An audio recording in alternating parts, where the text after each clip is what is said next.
Good afternoon, LegacyCast listeners. This is James Snow, your host for LegacyCast, your podcast for learning really how to tell your story your way for the generations to come. And today I have John Krotec with me, a fellow veteran, Army vet. And John, thank you for being here. How are you doing this afternoon? Hey, brother, I'm doing pretty good. My pleasure to be here, and I'm so excited that you asked me. So, like I said before, you hit the punch button. I'm here for your listeners, and I'm here for you, and would love to tell our story. I appreciate that. Just kind of to get started a little bit, we'll cover some of the general kind of questions. Since we're a legacy-oriented podcast, kind of get some of that housekeeping out of the way. I'd like to begin with those questions, though. What does having a legacy mean to you, John? It means leaving behind something that people can count on and something better, being part of something bigger than yourselves, probably all the cliches and then some, but it just means leaving behind something that has great value to the human condition. Yeah, I like the way Yeah, I'm similar, but each person has their own interpretation, and that's really part of the importance of having the conversation as well. Is it's not just like in my case, coming from the financial planning world, it's not just a financial legacy, but it's how are you telling your story? That could be in a business. You're wanting to build something, like you said, bigger than yourself, to leave that indelible mark on society that basically tells people 100, 200, 300 years from now that yes, I existed and this is what I cared about, and that I left a mark and people were better for my having been here. So that really to me is the big picture. It's not just coming down to money. It's what really is important, because money is just a tool, just like everything else. And so it's what are you doing? What are you doing with those tools? So do you feel that it's an important consideration for somebody to really spend some good hard time and put together, what their vision of a legacy is? Absolutely. I think that anytime you can delve into subjects like that, that mean, like you just pointed out, that mean so many different things to so many different people. Definitely, storytelling, my gosh, I think they have college degrees for storytelling now. So, I think that in today's day and age, and this is kind of the sense I get, we've kind of moved away from this. I'm glad we can use this tool. Mm-hmm. You're in Dallas, I'm here in Florida, and we can at least talk and converse and have this type of conversation. But, when you get out there and you talk to a lot of people, boots on the ground as a business owner, and you start to talk to people, and, I get a certain sense that people, and this might sound, I get a sense that people are actually looking for something. Mm-hmm. And they seem really disillusioned to me. And this is I'm talking about small mom and pop shops, and even I've been in executive boardrooms, and male, female, doesn't matter what age group. I get a sense that people have lost faith in so many different things, and they're looking for that thing. And it's funny you said that, James, because I think people are looking for that legacy or looking to be part of something. They may not be saying it en masse, sure, but I think it's out there. And I think that, people like you and the people that you interview, we have an opportunity here to take these techno tools, if you will, and work together, network together to tell the stories, but also to build these legacy companies. Sure. Yeah, it's interesting. I'm a consummate reader. I read the book. I can plug millions of books, but the book by that Swedish writer called Sense Making. Mm-hmm. And what he talks about, you may have read it. He talks about, the 21st century and all these great techno tools we have, but they can't solve all the issues with the human species. And the leaders that can actually take these tools and develop companies that can help the human condition, to add that bit of humanity in with the technology, those will be the business leaders that lead us into this next millennium. That's kind of, you read the book, The Code of the Extraordinary Mind, or, books like that. There's really a sense out there that there's there's beginning to be these global networks of people that are trying to figure it out at a higher level. Right. I don't know. Does that make sense to you? Or Oh, absolutely. Absolutely. And in fact, that kind of leads me into the next question I was going to throw at you is how would legacy planning correlate into what you do from a business standpoint? I think legacy planning that's a heck of a concept. I mean, that's out of the box itself. How it can help me is maybe it can give me, our business basically honors freedom to improve business. It's kind of a different take on a lot of different things, but our heart and soul is in America. Our heart and soul is in, those entrepreneurs that have that American dream, but the people that actually honor freedom by appreciating veterans and active duty military and their families. I think legacy planning, I mean, that's tailor-made for what we're doing, because I think that, anytime you have an innovative company, business is business, we get that. But concepts change. And anytime you have a new concept and you're building a brand, it can be a journey. Sure. And legacy planning could be an integral part of our strategy. And it's another tool for our toolbox to help us get to where we need to be. Yeah, and I find that it really is even more appropriate for the veteran mindset, because we signed that blank check way back when we took our oath because we want to be part of something bigger. We already had the mindset that we want to be part of something bigger than ourselves that was going to last and make a mark. And so, to me, this is just the next logical step of, well, we've already accepted that. So now let's put, basically put our money where our mouth is and actually put it to work. And whether it be, for a financial standpoint for our family, but also in our businesses, let's structure a business so that when we're through with it, we do have that to give to somebody else, and then they can make that business bigger and they can affect more lives. And it doesn't just have to be our kids.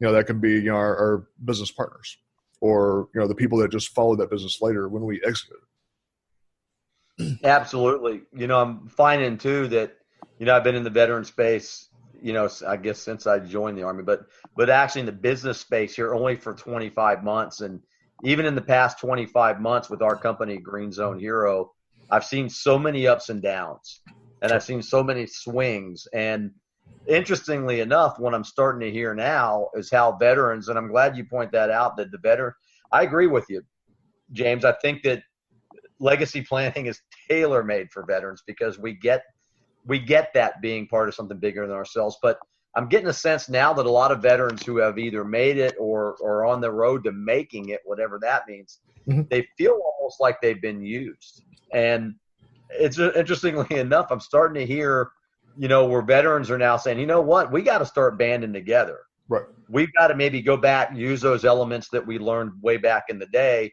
and utilize our skill sets in a way to where we don't feel used. I'm hearing that more and more from a lot of veterans where they feel absolutely they feel that way.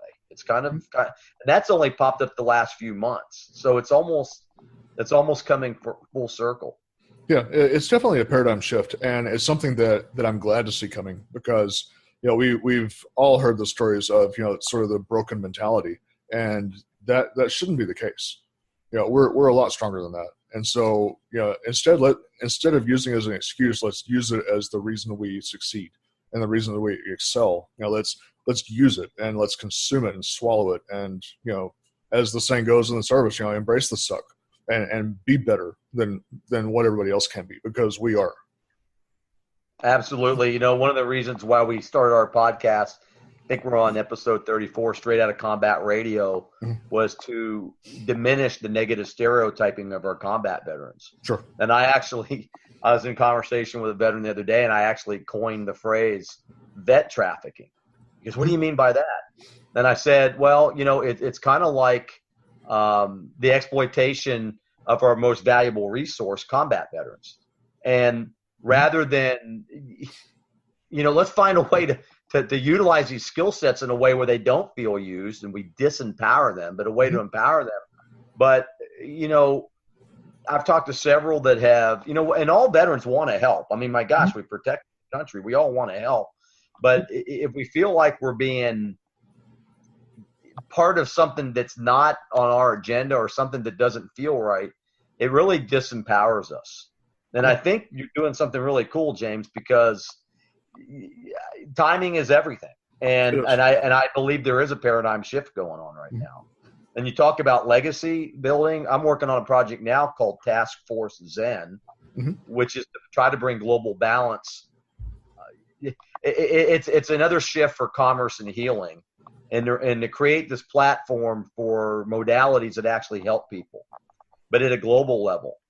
My story, we haven't gotten into that, but there's an aspect of my personality and an aspect of my character that affected me for a long, long time, that did not really come to light until 40 something years later. And it took an automobile accident for it to come out. But I had been assaulted back in the day, and when I was 11 years old, and kept it silent for all those years. Wow. But if there hadn't been a social stigma with what happened to me, even at 11 years old, I knew I wasn't going to tell anybody. Sure. But imagine if we created a global platform where we empowered people and made them feel stronger for reaching out, especially those people who have been traumatized. But Task Force Zen is a project that will truly shift that paradigm for people that seek treatment and to build commerce in the healing holistic communities. Well, sorry, man. Well, we'll have to keep our eyes out on that, because that sounds like something that really people need to know about. That kind of a project is something, like I say, people need to be aware of those kind of things. Thank you. So just kind of looking at your business and your particular ventures from a CEO standpoint, what would you say that maybe the 2 or 3 things are that you would define as the things that keep you up at night? What would that look like? Love of country. I think how many ways I could leave it better than I found it. It's already a great country. How I can improve client services and deliver on our collaterals in a streamlined way, and how to just continue to tell and to build the network. If you ever read The Code of the Extraordinary Mind, there's a lot of things in that book that talk about the culture and talk about human beings being creative. And what I want to do is I want to align myself with the most creative minds on the planet and try to find ways and solutions to make things better. We don't have to do the 9 to 5, and what I liked about what this author said, he says that we live under these rules and that we need to make our own rules and do it in a way that's ethical, not to mean we're going to do something that goes against the grain of society, but if we can build a network of people that are cutting edge and innovative, we can solve a lot of our issues that humans have. Sure. And it's interesting that you were bringing up the moral and ethical kind of standpoint, because right now in society that seems to be something that we really didn't put our values from a ethical and moral standpoint out there into our business as much. And we started seeing a lot more of that, to where people, will take that stand in their business as well as in their personal life. Is that something that you incorporate yourself within your business? And if so, how you do that? Well, I do. I remember a long time ago, it wasn't really that long ago, 12 years ago, the Republican Party here in Sarasota County wanted me to run for county commission. And I talked to my Army buddy, real close Army buddy, and what does that mean? And he said, John, write your core values down and live by them. And if you live by those, as long as you stick to your core values and try to be something that you're not, or don't be something that you're not, then you'll always be good. So needless to say, I didn't run for political office, but yes, I do incorporate those. I'm not going to say that core values keep you away from making mistakes, but we make mistakes and we get over our mistakes and we move on. But I do try to live by an ethical code that dates back to my probably growing up with my dad, U.S. Army, officer, and things that he instilled in me, love of country, and just trying to be as honest as you can, and not